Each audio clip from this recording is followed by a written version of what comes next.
Doctor سعد احمد کی تفسیر میں سورۃ الحشر کا مطالعہ اسلامی انقلاب، اجتماعی نظم اور اللہ کی حاکمیت کے حوالے سے انتہائی اہمیت کا حامل ہے۔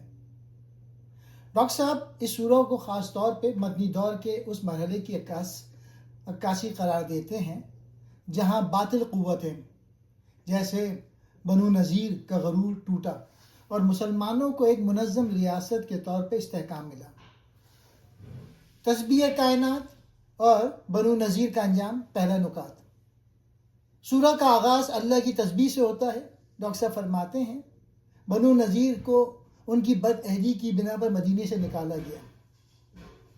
ان کا گمان تھا کہ ان کے قلعے انہیں اللہ سے بچا لیں گے، لیکن اللہ کا عذاب وہاں سے آیا جہاں سے انہوں نے سوچا بھی نہ تھا۔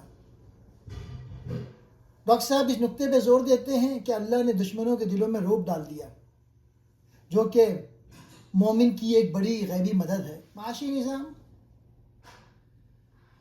تاکہ یہ دولت تمہارے مالداروں ہی کے درمیان گردش نہ کرتی رہے۔ ڈاکٹر صاحب فرماتے ہیں کہ اسلام کا معاشی مقصد یہ ہے کہ دولت معاشرے کے نچلے طبقات تک پہنچے، نہ کہ چند ہاتھوں میں قید ہو کر رہ جائے۔ تیسرا پوائنٹ، مہاجرین اور انصار کا بلند مقام۔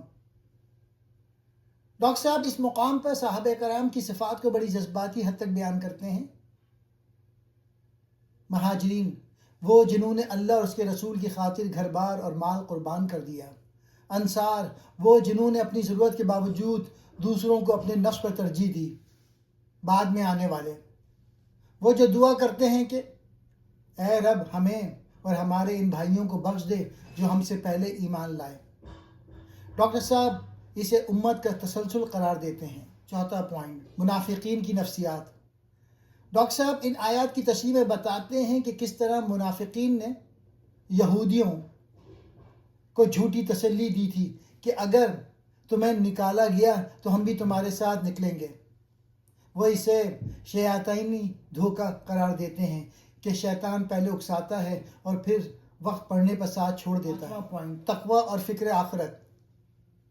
آیت نمبر 18، اے ایمان والو اللہ سے ڈرو اور ہر جان یہ دیکھے کہ اس نے کل یعنی آخرت کے لیے کیا بھیجا ہے۔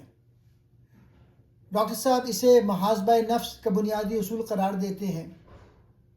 ان کے بقول جو لوگ اللہ کو بھول جاتے ہیں اللہ انہیں خود ان کے اپنے نفس سے غافل کر دیتا ہے، وہ اپنی پہچان کھو دیتے ہیں۔ چھٹا پوائنٹ، قرآن کی عظمت اور اسماء الحسنی۔ سورہ کا اختتام ان آیت پہ ہوتا ہے جو ڈاکٹر صاحب کے نزدیک قلب انسانی کو ہلا دینے والی ہے۔ اگر یہ قرآن پہاڑ پہ نازل ہوتا تو وہ اللہ کے خوف سے ریزہ ریزہ ہو جاتا۔ ڈاکٹر صاحب اس سے انسان کی سنگ دلی اور قرآن کی بھاری ذمہ داریوں کا موازنہ کرتے ہیں۔ اسماء الحسنی،